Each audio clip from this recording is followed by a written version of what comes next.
Hello everybody, and welcome back to Liberty Watch. I'm your host, Liberty Man Van, where we talk about, we look through the world with a libertarian lens. And what do we believe? Well, libertarians believe in the non-aggression principle. That means you can't hit people and you can't take their stuff. We also believe in free trade and free association. Basically, we believe not in coercion, but in voluntarism. Now, the name of our show today is going to be entitled School Shootings Require Gun Control? ?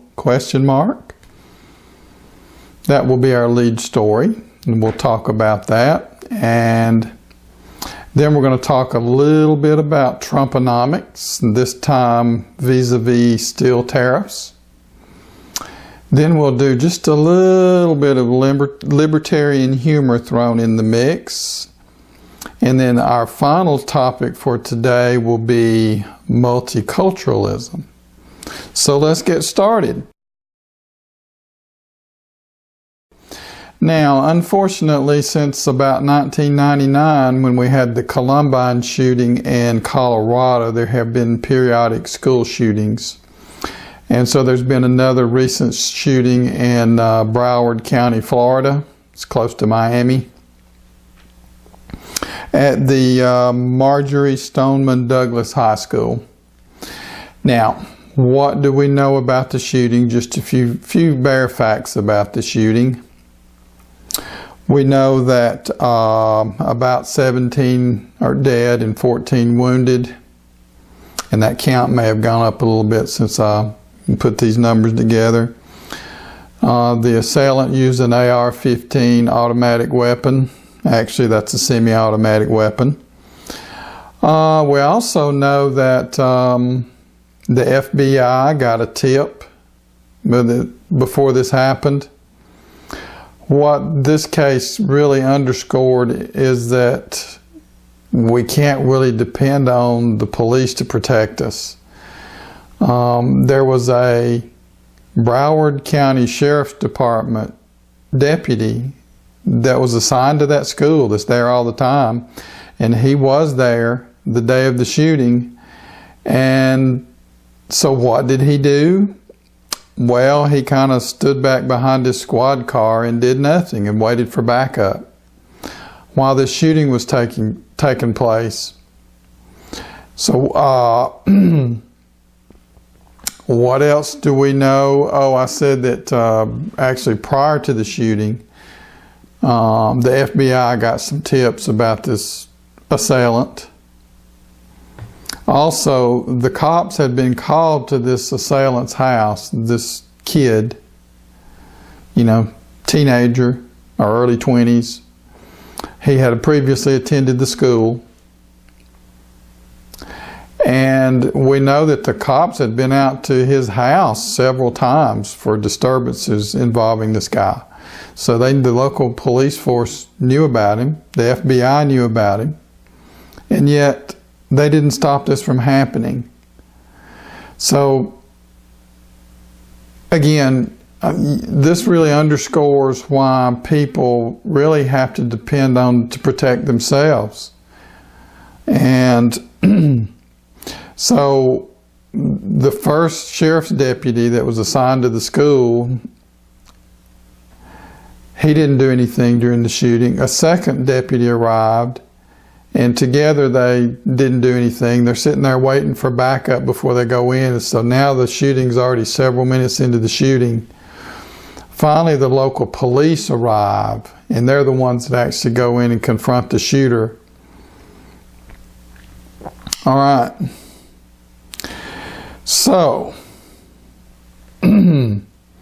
what happens after the shooting, or after the crisis is over and they've taken the gunman down? You get this massive publicity about the shooter. We know his name. I'm not going to repeat it here because I don't think that should be done. But the way we've normally covered these things is there's a big news splash. And of course, this is very sensational and it sells airtime. I understand why the networks are going to want to cover it. People want to see it. However, I think all the publicity that we give these losers, I think it encourages others, if they want their, 15 minutes of fame or infamy, whatever it is, I think we need to think about covering these in a different way. I'm not saying that these events shouldn't be covered. Yes, people want to know about them. But I think leaving the name of the shooter out and not making a big celebrity out of them would be the best way to proceed in the future, because I think some of these copycat shooters, the reason they do it, one of the reasons they do it, yeah, they got a beef with the school or somebody in the school.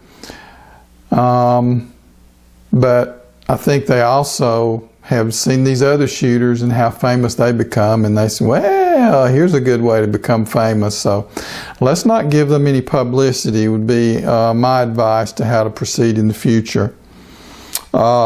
And you had the usual calls for gun control anytime one of these shootings happened. There was recently shooting in Las Vegas during a concert, where there was a shooter holed up in a hotel room with a balcony that overlooked the concert venue, and he had hauled a whole bunch of weaponry up to his room and started opening fire during the concert. And you had people come out, like one of the silly late night hosts comes out and says that the NRA is a terrorist organization. These kind of stupid comments just don't help propel the debate forward. But we see the normal, calls for gun control that we see after a shooting like this. So, several of the students were given a venue in front of CNN, kind of a town hall type meeting, where they came, a lot of them, and you can see these things are kind of skewed towards one point of view. Just looking at some of the footage, you can tell that everybody there is kind of on the same page as, oh, we need gun control. And any dissenting voices, are kind of booed off the stage and so forth. Deutsch. My name is Ryan Schachter. I'm a senior at Marjorie Stoneman Douglas High School. My brother Alex was killed in the shooting last Wednesday. I'm supposed to go back to school in this upcoming week. My friends and I are worried that we are going to be murdered in our classrooms. What reassurances can you give me, and what specifically are you going to do to make sure that we can't have this fear?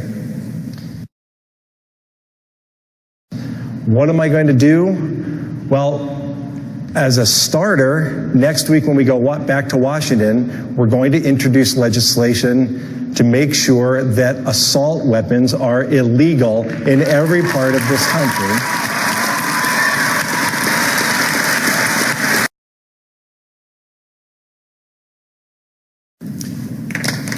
Senator Rubio, I just listened to your opening, and thank you.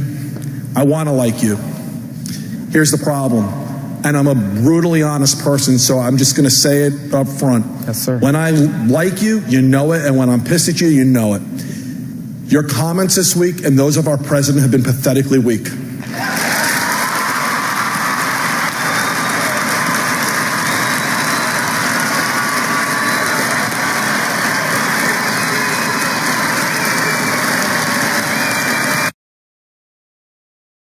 Senator Nelson, I was shot twice. I was grazed on my back and ricocheted on my chest. My best friend was killed right in front of me. And the experience that I had can never be taken away from me, no matter how much I want it to be. What are you going to do to strengthen background checks to prevent another tragedy like this from occurring again?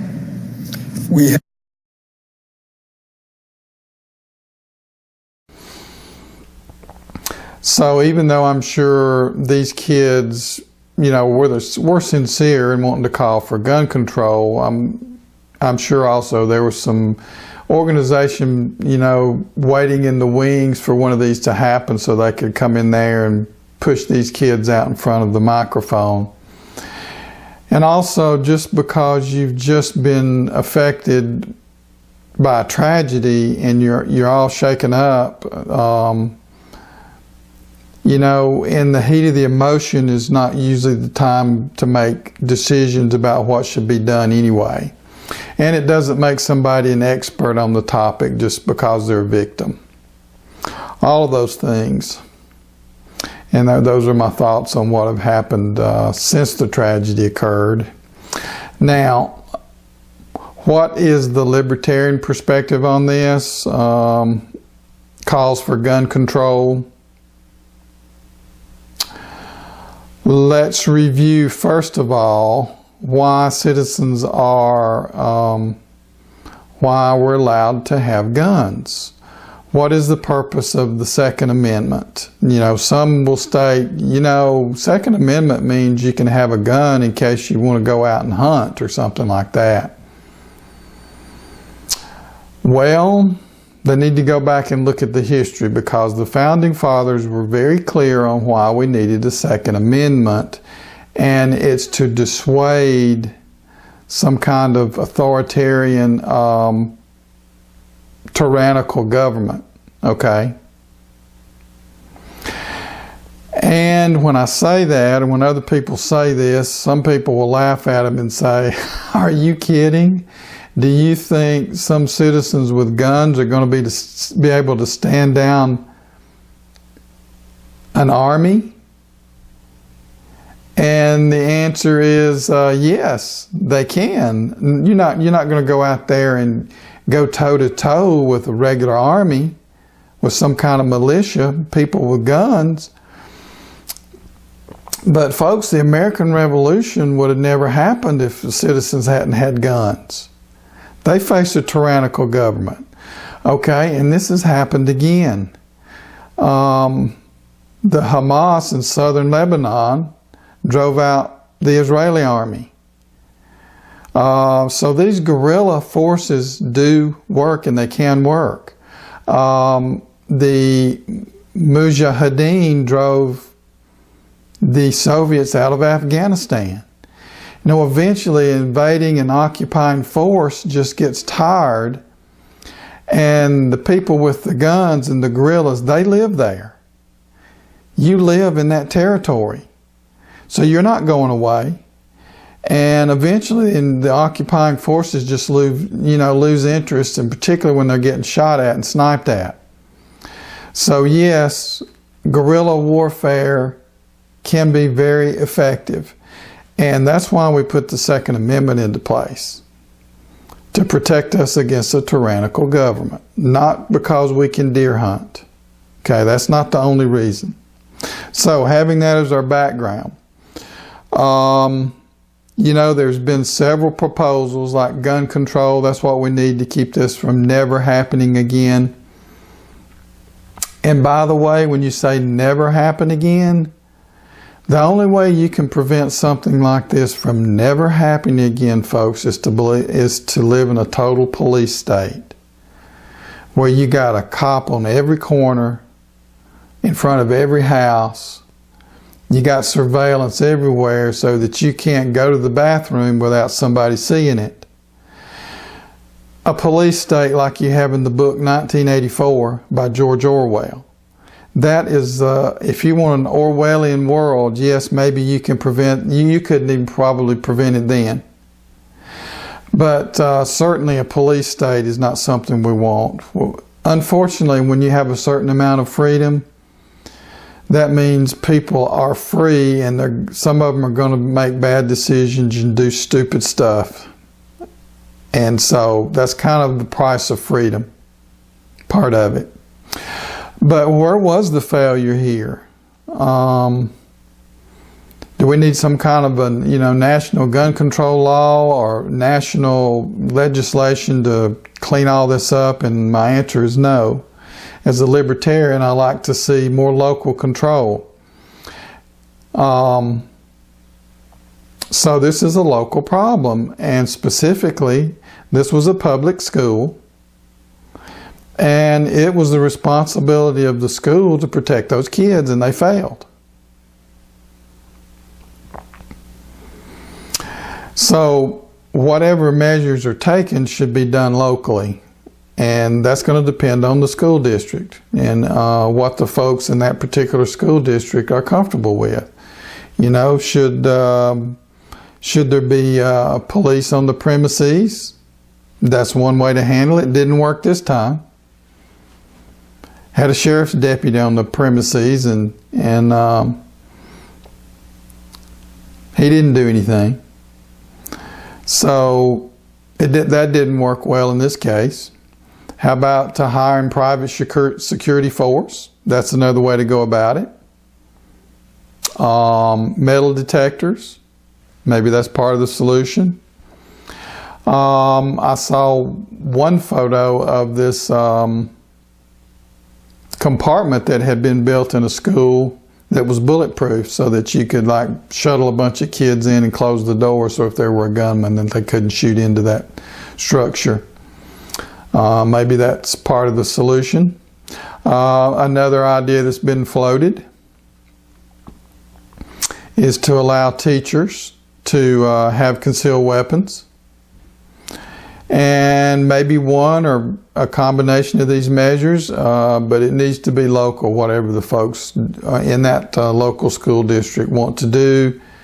That's how it should be handled. So,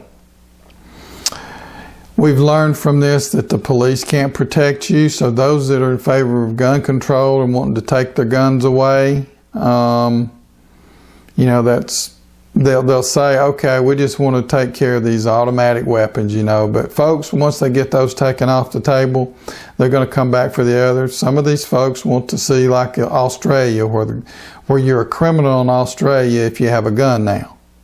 And I just think that's a recipe for disaster, and it's just not going to fly here in the United States.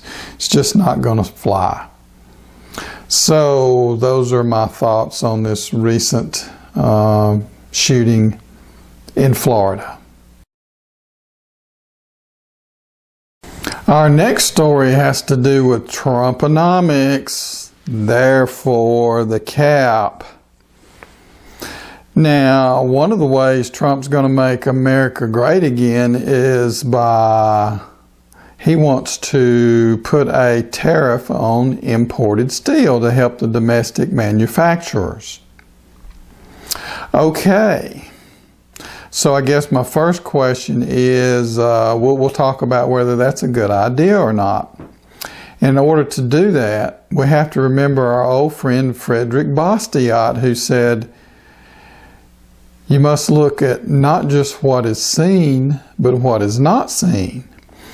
If we pass a tariff, what Trump wants you to see is how it helps the domestic manufacturers.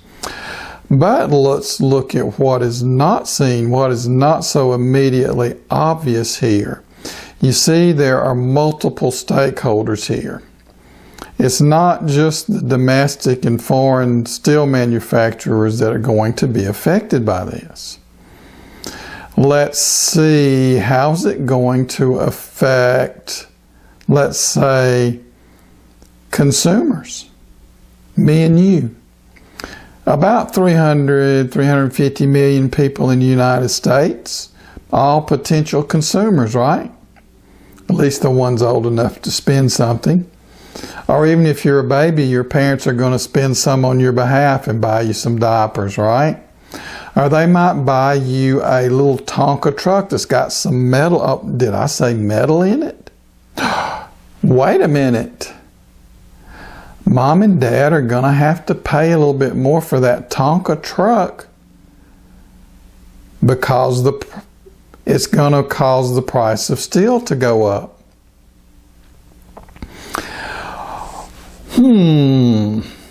How so? Well, because a tariff is just another word for a tax. So once you cause the price of foreign steel to go up by imposing this tax on it, who do you think is going to pay that tax? Well, the consumers do. You and me are going to pay it. So in order to help a few thousand or tens of thousands, whatever the number is, in order to help a few thousand steel workers in America, we're going to have to punish all the consumers. All the consumers are going to have to pay more for those little Tonka toys, appliances, cars. It's going to cause the cost of all those items to go up for the consumers. So even if you help a few in the steel industry, everybody else is going to have to pay more. So this is going to do more harm to more people than it's going to help. It's going to help a few, just like all these special subsidies do. It helps a few well-connected people at the expense of the rest of us. And that's what this tariff is going to do. So the price of your cars are going to go up a little bit. It's got steel in it. Appliances, anything you can think of. I'm looking at a lamp now that's got a little bit of steel in it. I mean, how many products have a little bit of metal or steel in it? A whole bunch. So all those items are going to go up in price just a little bit. Now, how's that going to affect also another interest group here besides the consumers is how about the domestic manufacturers of other goods? Let's say you're an auto manufacturer. Okay, now your input costs just went up quite a bit, didn't they? At least they used to put a lot of steel in cars. Because of the EPA and their mileage requirements, they've got less and less metal in them, which means they're less and less safe. But that's a whole different topic. Let's not get off on that. We're talking about the effect of tariffs on domestic manufacturers of goods. So now the price of my car just went up. If I'm Ford and I'm making a car, I'm going to have to raise the price of the car to cover the extra where I'm going to have to pay for this steel that just went up. So that makes American car manufacturers less competitive with Japanese auto manufacturers. All right? So it just made their input costs go up. Now, how about if, what does it do to exports, American exports? Well, let's say you're Whirlpool and you're sending some of your washing machines overseas. The cost of your producing this good just went up. So now it's going to be harder to sell your product overseas because the price of it just went up. So if you're Tonka Toys, for example, and you want to send some of these toys over to Britain, well, you're not as competitive relative to the British manufacturers of toys as you were before. Because the price of yours just went up. Price of your toy or your appliance or whatever it is, anything that has metal in it now, it's going to make it more difficult for you to export it. So it hurts our exports in that way because our input costs just went up. And it also makes the cost of them go up because what happens when you, say, start imposing steel tariffs on China or Japan, or whoever's importing steel? You think they're just going to sit there and do nothing? Well, they might. But a more likely response is they're going to say, okay, if you're going to impose those tariffs on this good, I'm going to impose the tariffs on other goods. So you start a trade war. And the whole idea behind exchange, domestic exchange, people trading one product for another. And so let's just get to another part of this I wanted to talk about. These free trade agreements, North American Free Trade Agreement, they're thousands of pages long. Why? Well, the reason is because they can carve out certain good, they can throw a bone to somebody and, that's helping them out. Government can throw out a bone to different organizations with these trade agreements. It's just crony capitalism. That's what it is. International crony capitalism. Because a real free trade agreement, if it were really free trade, you could write it on the back of a napkin. No tariffs on any imported goods. That'd be the end of it. Americans would pay a whole lot less for products than we do now. All right? And if other country wanted to impose tariffs, they're just hurting their own consumers. So, these free trade agreements are not really free trade agreements. They're managed trade agreements. So remember that first of all.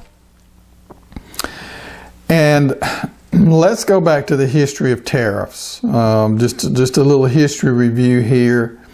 The way the American government, the federal government, was originally funded was through tariffs.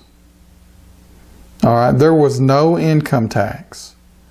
The income tax only came along first time it reared its ugly head in 1861 to fund the war between the states, or the war against Southern secession or independence, however you want to phrase it. It wasn't a civil war. I know I'm off the topic here a little bit, but a civil war, you got two groups trying to take over a government within one country. Okay, that's not what happened here. The South had already seceded and formed a separate government, so it wasn't a civil war. It was a war against secession. But anyway, back to our main topic that we're talking about right now. So I'm talking about the income tax. The first one was in 1861 to fund the quote-unquote Civil War. But after the war, that tax was relieved, and we didn't get a permanent income tax until 1913. And the Supreme Court had already ruled that an income tax was unconstitutional. So in order to get an income tax through, they had to go the constitutional amendment. And so this was a constitutional amendment which was ratified in 1913. Now, how did they sell this new income tax to the people? Well, they said, hey, don't worry about this income tax. It's only going to affect very rich people. All right? You're not going to have to pay any of it. Don't worry about it. It's going to be a tax on the rich. It's going to help you, middle class and lower class. So support it. Tell your congressmen, your senators and your conventions that you have to decide whether you're going to ratify this or not. Okay? Whether you're going to support it. Tell them, yes, we need to support it. It's not going to affect you. Now, this is the same type of argument you're going to hear from the likes of Bernie Sanders. He's always going to tell you that whatever new tax they need to impose is only going to be on the rich. Folks, that's a big lie. That's a big lie, and that's the way they sold the income tax. It was originally going to be only on rich folks. Is that the way the income tax works today? No, because once they get a tax in place, then they can gradually broaden it, and that's what happened with the income tax. So in the early days of the Republic, the tariffs were supposed to pay for the government. Now we have, since we got tricked, see, they tricked us into supporting this income tax, and now everybody's got to pay it. You know, just about everybody is subject to the income tax. And think about all the wasted energy trying to figure out how much you're taxed, how much you're going to have to pay in taxes every year. Multiply by that all the citizens and corporations in the United States. Think of all the wasted time figuring out how much tax we're going to pay this year. It's crazy.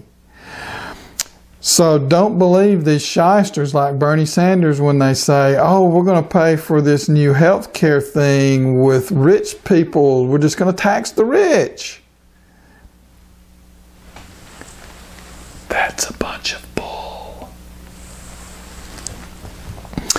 Now, so back to the general topic of tariffs. We kind of reviewed how the tariff was the original tax to fund the government back in the beginning of the Republic. And what's the liberty perspective on tariffs? All right, I'm going to have to take this cap off to talk about liberty, unfortunately. Because Trump is a mixed bag on liberty. All right, some things he's done were good for liberty. Others, like this wanting to impose a tax on steel, a tariff on steel, is not very liberty-minded. So the libertarian, the liberty perspective on this. What you're doing is you're hampering free exchange. Okay, you should be allowed to buy and sell from whoever you want, domestically and within the country or internationally with people outside the country. And that's all international trade is. It's just people trading with each other. So the fewer barriers you have to that, the better. So this is a bad idea. And the other aspect of tariffs, folks, is it allows politicians to pick and choose, which domestic industries or corporations are going to get their support at the expense of others. We talked about how this might help Nucor or United States Steel. It's going to hurt, domestic appliance manufacturers, for example. So politicians get to choose who to help, who gets helped, and who gets punished. And we don't believe in taxes anyway because it denies people self-ownership, and the tariff is just another tax. And now for a little libertarian humor.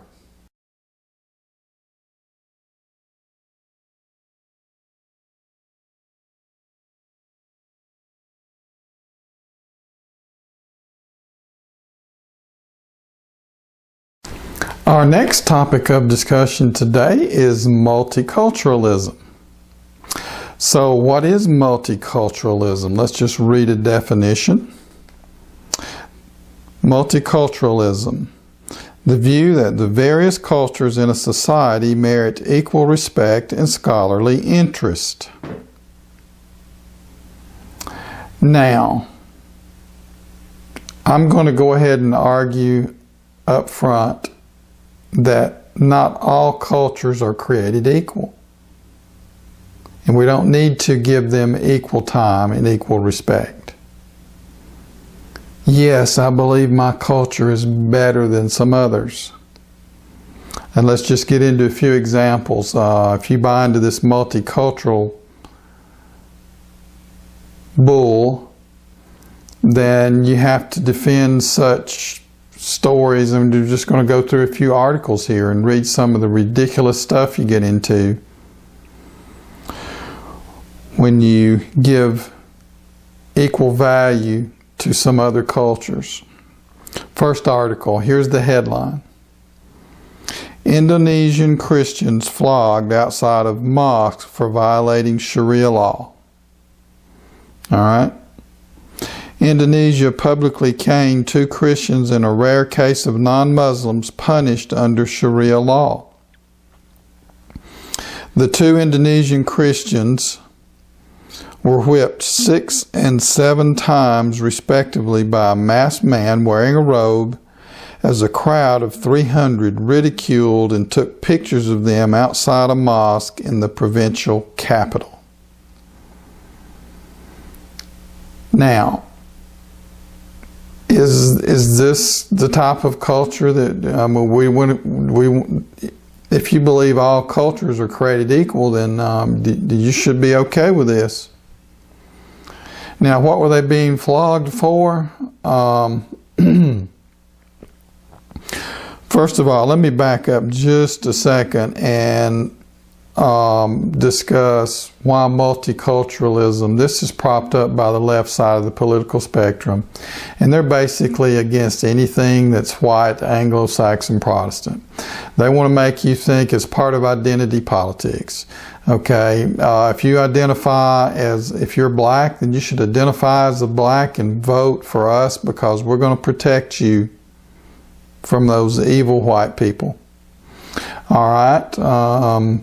If you're a Muslim, we're going to protect you from those Angli Protestants, you see. So it's a way to garner votes is what it is. It's basically at the root of this whole multicultural movement. All right, so let's go back into our article now. Now, why were these two guys flogged? Well, they were flogged for gambling. And let me pose the question to you. Does gambling violate the non-aggression principle? If you have two people that are wanting to bet on a game with each other, and they voluntarily enter into a bet,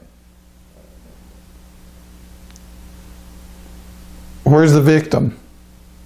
Is anyone being coerced into making the bet? No. There's no aggression used against either of the parties. So, therefore, the libertarian perspective is that gambling should be legal.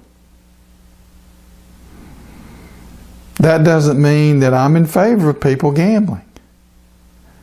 It just means they should make the choice and not me. It should not involve coercion. To dissuade people from doing things such as gambling or drinking heavily or prostitution and these type of things, this should be done through moral persuasion. All right? Jesus didn't say, go out and force everybody into my way of thinking. Use coercion. Force them not to commit adultery. Force them not to steal from their neighbor at the point of a gun. No. He said, go out and change their hearts and minds so that they don't want to, so that they repent. They want to turn away from their sin because they're a new person from within. It's moral persuasion, folks. That's how you prevent people from doing these things if you don't want people to do them, not through coercion. Okay. Now, the next article is entitled, all you multicultural fans out there, here we go. Merkel, that's the Prime Minister of Germany.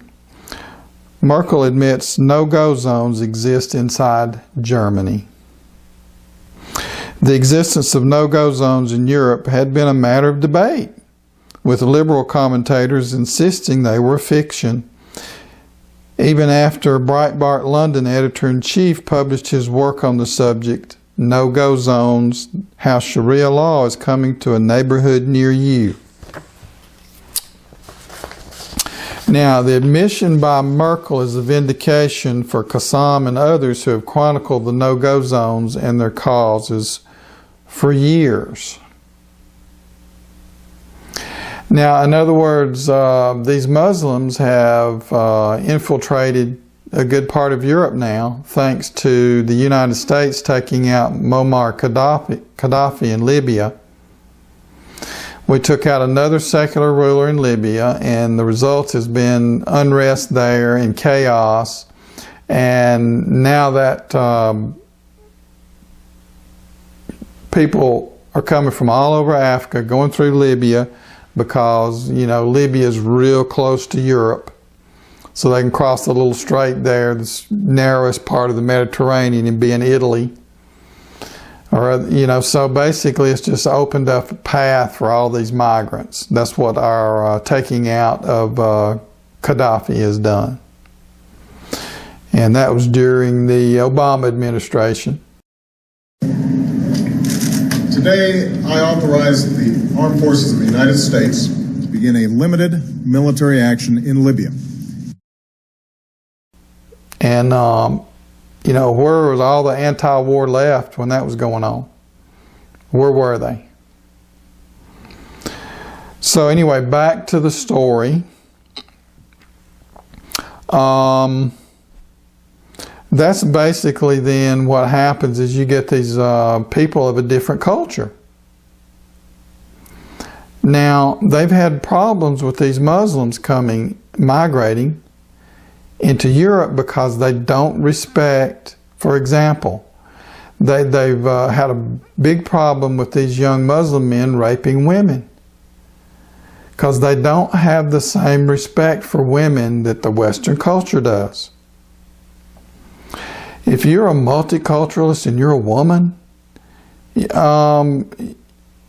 I just don't see how you can support it.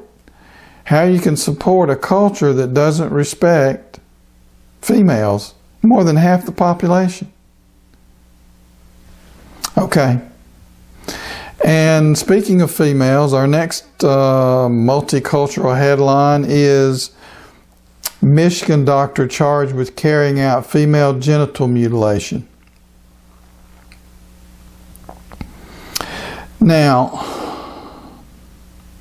this doctor in Michigan is accused of performing, Jumana Nagrawali is accused of performing female genital mutilation on girls between 6 and 8 for the past 12 years from a medical office in the Detroit suburb of Livonia.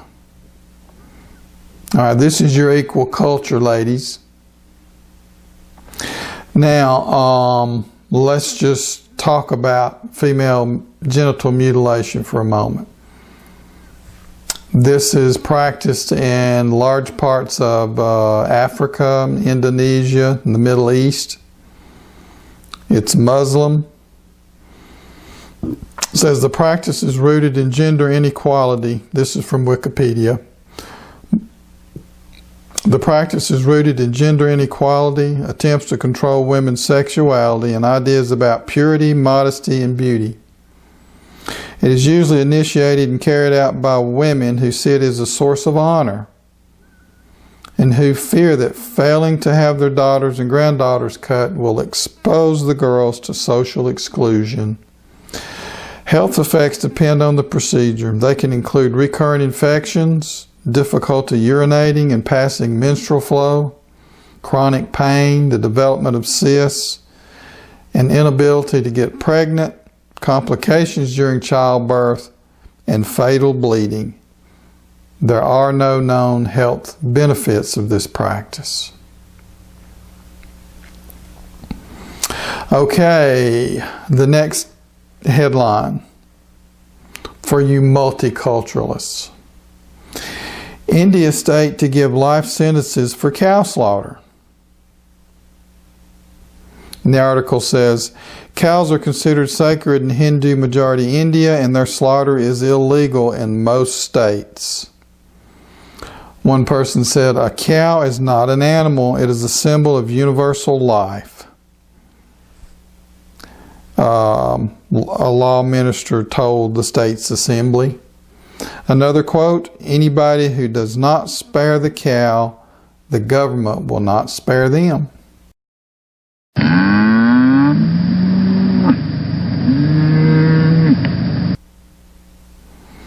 All right.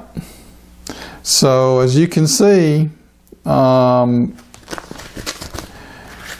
cultures have different values. And some of those values we do not espouse, so we should not give them equal time. Here's the next story, and in order to do this story, I'm going to have to put on a special cap for you. Here it is.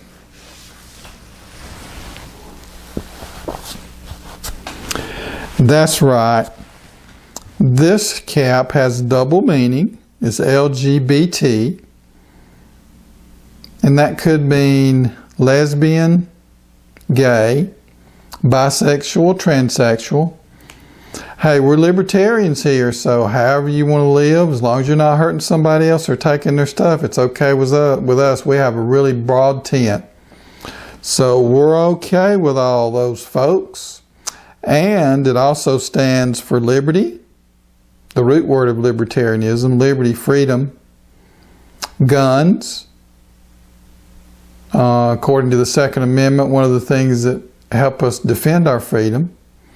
And it's also beer and tatas. Okay.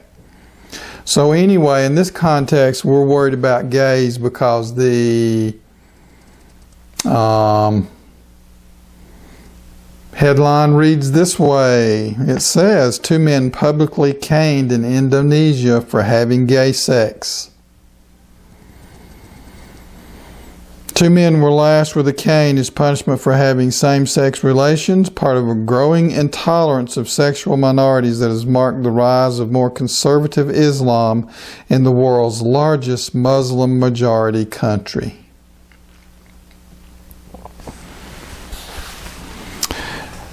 Next headline.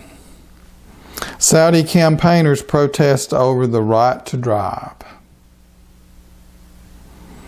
Women campaigners in Saudi Arabia are filming themselves walking silently in the street in an attempt to claim the right to drive. The online campaign is a protest against restrictions which prevent women from doing everyday things unless they are in the presence of a male guardian. Because you see, these Muslim men can't control themselves. That's why these women have to wear all this garb, you see, because, Muslim men just can't control themselves. Therefore, the women have to help them out and cover their whole bodies. Folks, all cultures are not created equal.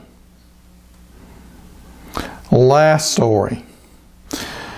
Pakistan sentences man to death for blasphemy on Facebook. That's right. You don't agree with the state religion? You want to say something bad about the prophet?